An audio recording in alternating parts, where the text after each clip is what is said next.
Acho que chegamos ao ponto em que posso dizer com certeza que Margaret está cansada.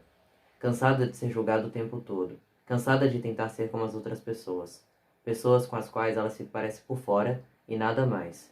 Cansada de tudo isso. Lá no fundo, Margaret sabe que merece ser amada de verdade.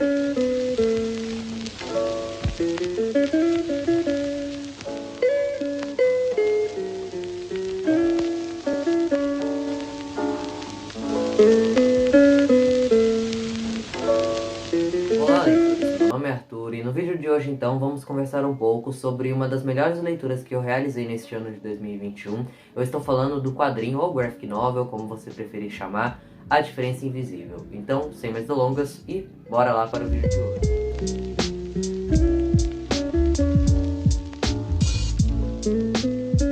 Antes de eu conversar com vocês especificamente sobre a história desse quadrinho e dos meus pontos de vista em cima dele, eu acho importante ressaltar para vocês aí o que é o autismo e o que é a síndrome de Asperger. Bom, o transtorno do espectro autista, ou TEA, é um distúrbio do neurodesenvolvimento que é caracterizado por um desenvolvimento atípico, sendo que não existe uma causa específica para que ele aconteça, ou seja, a pessoa ela já nasce com autismo e não o desenvolve como se era pensado antigamente, quando os estudos sobre esse transtorno ainda estavam sendo realizados, estavam no seu início. Inclusive, até os dias de hoje, existe uma certa ignorância das pessoas em relação a este assunto. Muitas pessoas não sabem direito o que de fato é o transtorno autista, sem contar que muitas pessoas ainda têm uma visão estereotipada do transtorno do espectro autista, que é muito ressaltada em séries, filmes, novelas e etc. Por isso que eu acho que quadrinhos como este daqui que eu vou apresentar para vocês hoje são importantes de existir, pois eles demonstram como de fato o transtorno se aplica ao cotidiano de quem realmente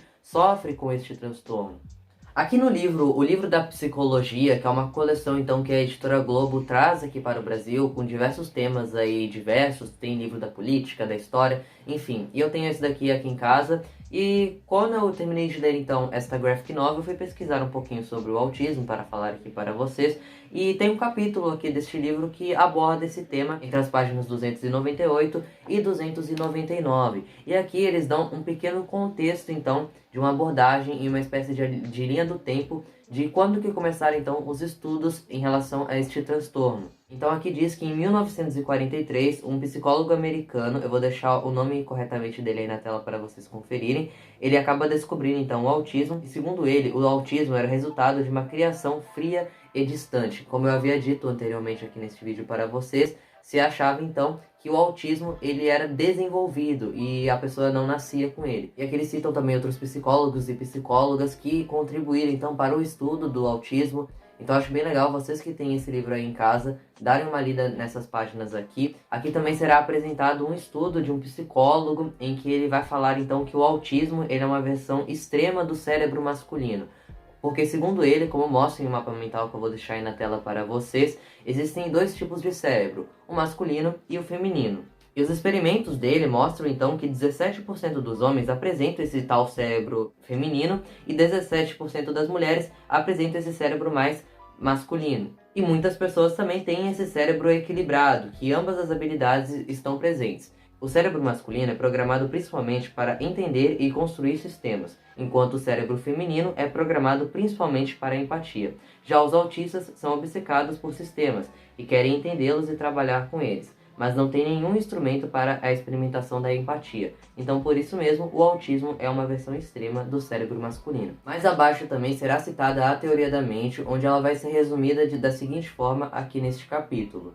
Acredita-se que os autistas não possuem uma teoria da mente, ou seja, a habilidade de interpretar corretamente as emoções e atitudes dos outros, portanto não conseguem avaliar o estado de espírito e as intenções alheias. Além disso, muitos têm interesses obsessivos por algum tipo de sistema, como uma preocupação exagerada, prende-se a minúsculos detalhes do sistema, tentando descobrir as regras que regem seu funcionamento ou aprofundam-se em determinado assunto e aprendem muito sobre ele com um alto nível de precisão.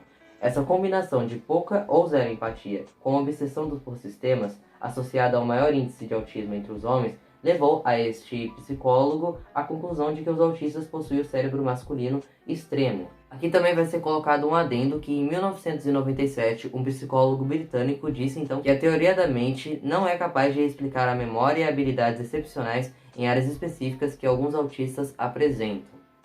O diagnóstico no campo de autismo hoje se tornou um só, chamado então de transtorno do espectro autista, e antes o diagnóstico podia variar em categorias diferentes, existindo, por exemplo, um diagnóstico específico para a síndrome de Asperger. Mas hoje, formalmente, não existe mais essa distinção no momento do diagnóstico.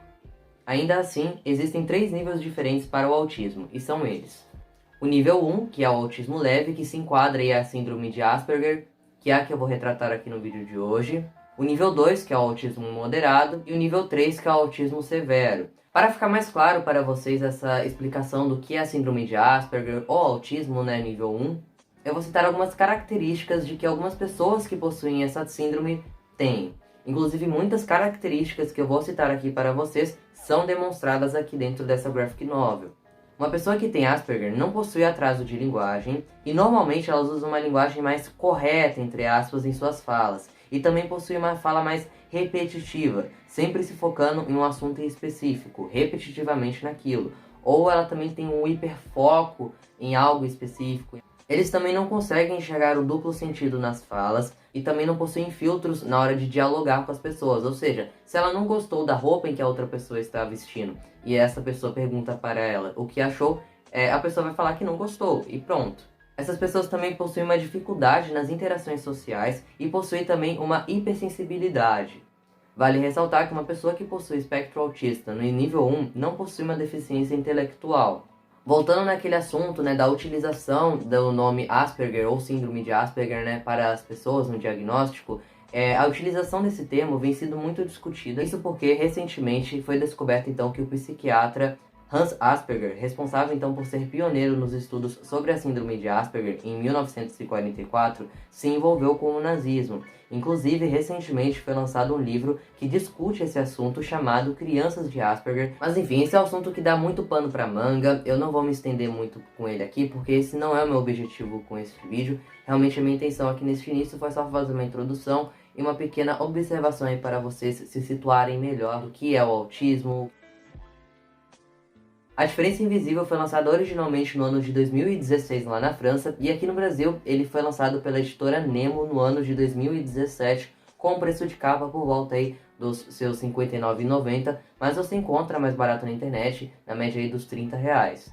A edição nacional possui um prefácio escrito então por uma professora de psicologia e um psiquiatra infantil. Eu achei muito interessante este prefácio, eu recomendo que vocês leiam aí para tirar mais algumas curiosidades do tema, né, em que a HQ aborda. E uma das partes mais legais que eu encontrei aqui neste quadrinho foi o final dele, que ele possui meio que um extra ali, explicando de forma bem didática o que é o autismo, a história dele, as características de pessoas que têm a síndrome de Asperger. É muito interessante, ele explica de uma forma bem simples, mas muito completa também para as pessoas que não entendem muito sobre o assunto. A tradução fica por conta, então, da Renata Silveira. O quadrinho ele foi escrito, então, pela Julie. Eu não vou conseguir pronunciar o sobrenome dela, por isso eu vou deixar aí corretamente na tela para vocês conferirem. E possui ilustrações aí da Mademoiselle Caroline. Ele não é um quadrinho muito grosso, como vocês podem ver. Ele tem em média aí 190 a 200 páginas, então dá para você fazer a leitura dele em um dia tranquilamente. Aqui nesse quadrinho, então, vamos acompanhar a história de Margaret, que possui aí seus 27 anos e se sente deslocada no mundo. Em sua aparência, ela não tem nada de diferente das outras pessoas, mas no seu interior, na sua mente, as coisas funcionam de uma forma muito diferente e ela não consegue entender certos comportamentos de outras pessoas e ela também não consegue se adaptar a certos ambientes de trabalho, por exemplo. E por isso mesmo, ela luta todos os dias para manter as aparências. Um dos exemplos, né, demonstrados logo no início aqui da HQ é no ambiente de trabalho. Ela trabalha então ali no escritório e quando o local está muito cheio, com muitas pessoas conversando e tudo mais, ela se sente muito pressionada naquilo tudo, ela se sente realmente mal em ambientes assim. E ali a gente começa já a perceber que tem algo de diferente na Margaret.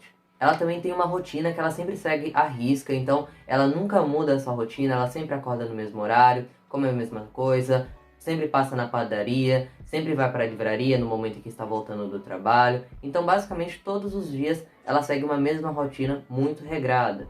Ela também possui uma certa dificuldade em interações sociais, por exemplo, quando seu namorado a chama para ir em festas ou em encontros, né, com amigos ou familiares até mesmo, ela sempre se sente muito deslocada nesses locais e não se sente muito bem neles, e ela acaba ficando pouco tempo ali. E por perceber essas peculiaridades em que ela tem em relação às outras pessoas, ela começa então a procurar, a ver na internet, né, o que ela tem e tudo mais, e ela começa a se identificar ali com alguns sintomas, com algumas características de pessoas que têm o transtorno do espectro autista, ou a síndrome de Asperger.